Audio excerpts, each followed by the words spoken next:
3 जानेवारी म्हणजेच क्रांतिज्योती सावित्रीबाई जयंती.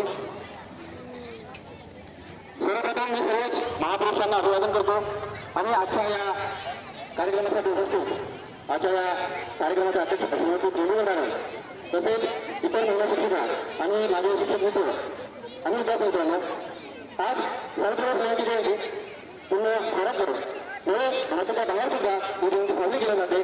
कारण जे शंकेचं राज्य आहे, जे मनकेचं राज्य आहे, तुम्ही झालं नसतं. तुम्ही आज उभे नसताना तुम्ही घरापुरत्या मिळून झाल्या असत्या, महिला फक्त घराकडे अत्यंत मिळून झाल्या असत्या.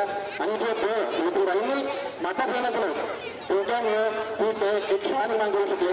त्यांनी तयारी लागली म्हणून महिला शिकल्या. आज महिला कुठे कमी नाही, कोणत्याच क्षेत्रात कमी नाही, हे आज सिद्ध करून लागून आणि ते सिद्धच नाही फक्त या देशाच्या या महाराष्ट्राच्या भूमी जन्मलेल्या क्रांतिज्योती सावित्रीबाई यांना जातात.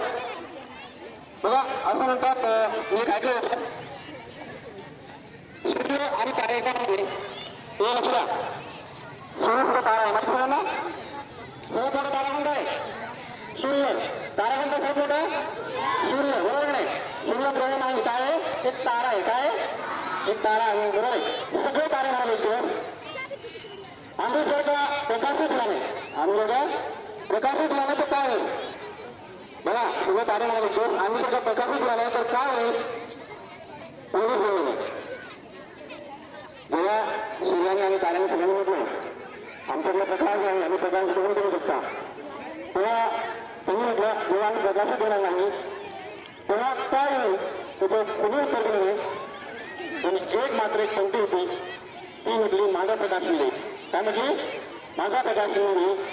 म्हणजे सूर्याला कोणीतरी म्हणजे सूर्य नाही अशी जर कल्पना तरी गेली तर त्याला कोणी विरोध करण्याची क्षमता किंवा त्याच्या कामाला, त्याच्या कार्याला, त्याच्या विचाराला कोणीतरी खंड पाडण्याचं काम करू शकतं का. तो करू शकते, छोटीशी पंक्तीला करू शकते.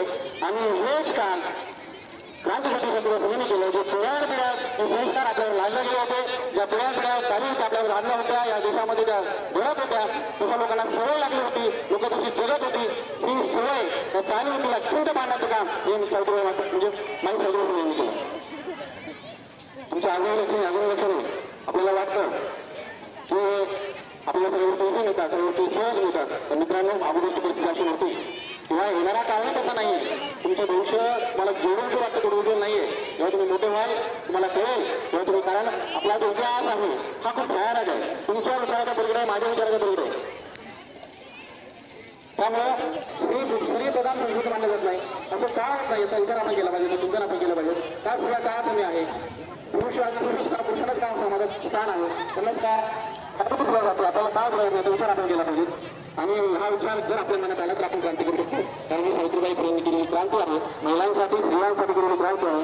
म्हणून सगळ्या देशाला जगाला एक आशा दाखवला आणि एकाच होता त्यांनी देशाशी निर्माण होतो इंटिग्रेटेड निर्माण होतो. त्यांनी दाखवून दिलं की त्यांचा विचार करून दाखवून दिलं, त्यांनी करून दाखवलं. विचार केला का काही तिथं लढल्या, त्यांनी स्वतः केलं, लोकांचा विरोध केला. आणि एवढंच नाही तर त्यांनी रत्नाकर संस्था कागद फुले अशी जी चौथ्या संघ आहे त्या पुस्तकं त्यांनी लिहिली की आपण निश्चित वाटतं की ठीक आहे आज आपण सर्वांनी छान कार्यक्रम घेतला. मला सहयोगाने बोलण्याची संधी दिली त्याबद्दल सहयोगाचे आभार मानतो आणि मी इथे सांगतो.